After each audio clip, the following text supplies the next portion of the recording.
नहीं, लेकिन छतरपुर विधानसभा में तो कांग्रेसी ऑलरेडी विधायक है। बिल्कुल है, कांग्रेस विधायक मौजूद हैं, पर मेरा ये सोचना है कि हर कार्यकर्ता को टिकट मांगने का हक है, हर कार्यकर्ता को चुनाव लड़ने का हक है, चाहे वो राजनीति हो, चाहे वो पार्टी हो, किसी की बापौदी नहीं है। सारे लोग कार्यकर्ता जो भी इस पार्टी में काम कर रहे हैं वो टिकट भी मांग सकते हैं, चुनाव भी लड़ सकते हैं। नहीं, लेकिन आपका अधिकार, धमकी पहले आती है, अधिकार बाद में आप जताते हैं। नहीं, ऐसा नहीं है। धमकी हम कभी आज तक पार्टी को नहीं दी। कभी कभी कहते हैं ना कि जब एक परिवार में सदस्य होते हैं तो नोक-झोंक हो जाती है।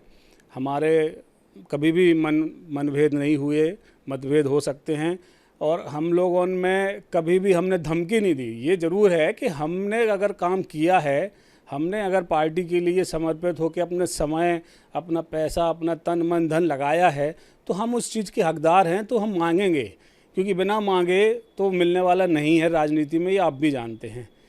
क्योंकि कार्यकर्ताओं की लंबी लाइन है, सबकी महत्वाकांक्षाएं हैं, लेकिन हम जब तक कोशिश नहीं करेंगे, प्रयास नहीं करेंगे तो वो ऐसे हमें मिलने वाला नहीं है। नहीं, पहले चंद्रपाल सिंह यादव समाजवादी पार्टी लीडर के साथ आपकी फ़ोटो वायरल होती है, फिर आप फ्रंट पे आते हैं कि भैया अगर कांग्रेस टिकट नहीं देगी तो हम तो समाजवादी पार्टी से लड़ेंगे। तो धमकी है कि ये अधिकार है आपका, अधिकार भी अजीब प्रकार का अधिकार है आपका। देखिए, मैंने ये नहीं कहा कि कांग्रेस टिकट नहीं देगी तो समाजवादी से लड़ेंगे। मैंने ये कहा कि समाजवादी पार्टी ने मुझे छतरपुर विधानसभा से चुनाव लड़ने के लिए टिकट का ऑफ़र किया है। समाजवादी पार्टी, आम आदमी पार्टी, दोनों पार्टियां मुझसे संपर्क में हैं, मुझे चुनाव के लिए टिकट देने के लिए तैयार हैं।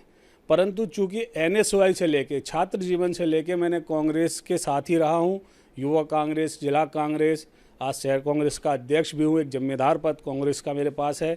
मेरी धर्मपत्नी कांग्रेस से वार्ड नंबर 1 से पार्षद है। कांग्रेस के लीडर और कांग्रेस के विधायक बहुत जिम्मेवारी से काम नहीं करते। आपके विधायक बन जाते हैं, टूट के भाजपा में चले जाते हैं। आप कांग्रेस के एक बहुत महत्वपूर्ण पद पर हैं, फिर भी आप कह रहे हैं समाजवादी पार्टी का ऑफर आया, तो विश्वसनीयता, ऐसा नहीं लगता है विश्वसनीयता कम हो रही है फिर ऐसे में मतदाताओं की?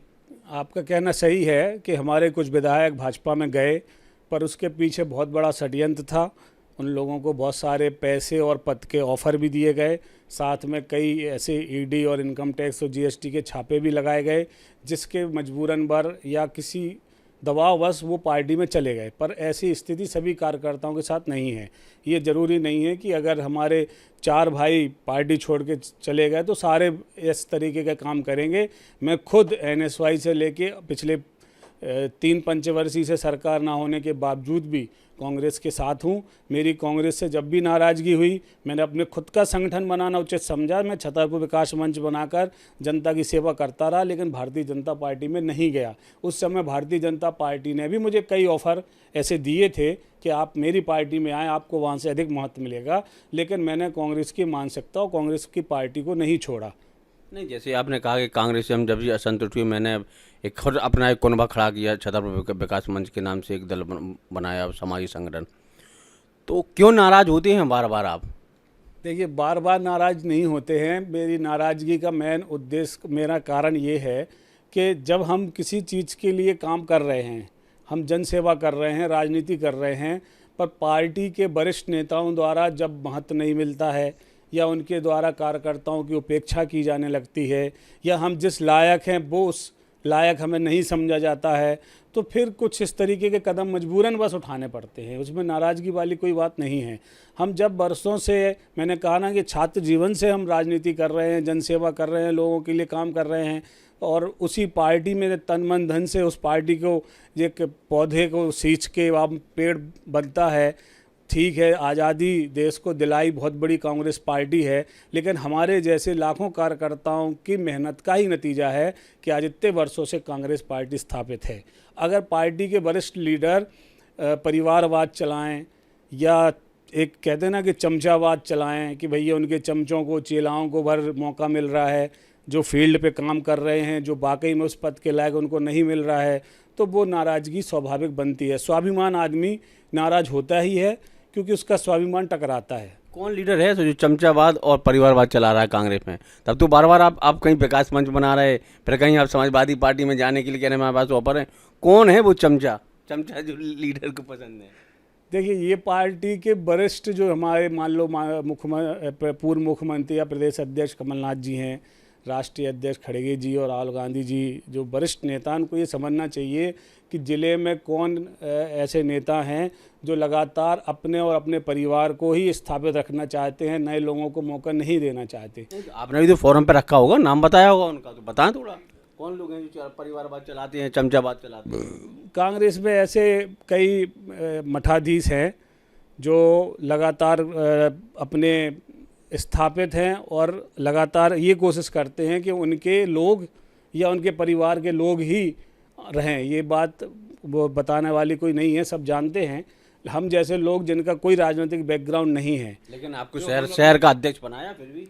हाँ, बनाया ना। मैं क्या कह रहा हूँ, अगर उस चीज़ के लिए प्रयास करता तो नहीं बनाते। ये जो नाराज़गी का कारण ही इसीलिए था। हम नाराज़ हुए, हमने अपना संगठन खड़ा किया जब उनको उस चीज़ का महत्व समझ में आया कि हमारे एक मजबूत कार्यकर्ता हमसे टूट रहा है, उसके टूटने से हमें पार्टी को नुकसान हो रहा है। पार्टी ने हमें बुला के अध्यक्ष बनाया। तो हम लोगों की नाराज़गी नहीं है। एक घर है, जब चार बर्तन रहते हैं तो आपस में टकराते हैं, पर ऐसा नहीं है कि हम पार्टी छोड़ के चले गए या पार्टी ने हमें निष्कासित कर दिया या कोई अनुशासनहीनता हो गई। ये कभी नहीं हुआ। ये तो हक की लड़ाई है। हम जब जिस हक अपने मेहनत कर रहे हैं, जिस चीज़ का हक हमारा जो बनता है, हम उसकी मांग कर रहे हैं, उसमें कोई बुराई नहीं है। मैं क्या कह रहा हूँ, हर कार्यकर्ता टिकट मंगा सकता है, हर कार्यकर्ता चुनाव लड़ सकता है। इसमें कोई बुराई भलाई या कोई द्वेष वाली बात नहीं है। नहीं, लेकिन सत्ता जैसे बड़े धनबल बाहुबली से चुनाव लड़ा जाता है और बड़ी सत्ताधारी दल के बड़े बड़े लीडर पॉलिटिक्स आते हैं विधानसभा चुनाव में, तो अरविंद गोस्वामी नहीं लगता कि बहुत जल्दबाजी हो रही है? अभी युवा चेहरा, अभी बहुत उम्र पड़ी है, अभी और आपको संगठन को सींचने की जरूरत है अभी। आप बिल्कुल सही कह रहे हैं। जो आज का परिवेश है, राजनीति को पैसे से जोड़ दिया गया है। आपके पास बहुत अधिक पैसा है तो आप चुनाव लड़ें, चुनाव जीतें, लेकिन उसका भोगना भी 4.5 साल फिर जनता को ही है। क्योंकि जो पैसे से चुनाव लड़के विधायक, सांसद, चेयरमैन जो भी पद पे बैठेगा, जनपद जिला पंचायत अध्यक्ष पे बैठेगा, तो वो पहले अपना पैसा डबल करने की कोशिश करेगा, ना कि जनता की सेवा करने की कोशिश करेगा। ये जनता को समझना चाहिए कि हमें आदमी चुनना है। हमें ना किसी कट्टरता पार्टी की कट्टरता पे जाना है, ना हमें पैसे पे बिकना है। हम लोग नवरात्रि में मूर्ति स्थापित बस स्टैंड पे करते हैं, उस पर हम एक बार ये चुनाव समय पे संदेश दे चुके हैं कि दारू, पैसा, झूठे प्रलोभन, जातिवाद, धर्मवाद, इन बातों पे आके वोट मत डालें। वोट उस बात को करें जो हमारा विकास कर सके, हमारे क्षेत्र का विकास कर सके, गरीब जनता के काम आ सके और आसानी से आप उस तक और आप जनता तक पहुंच सके।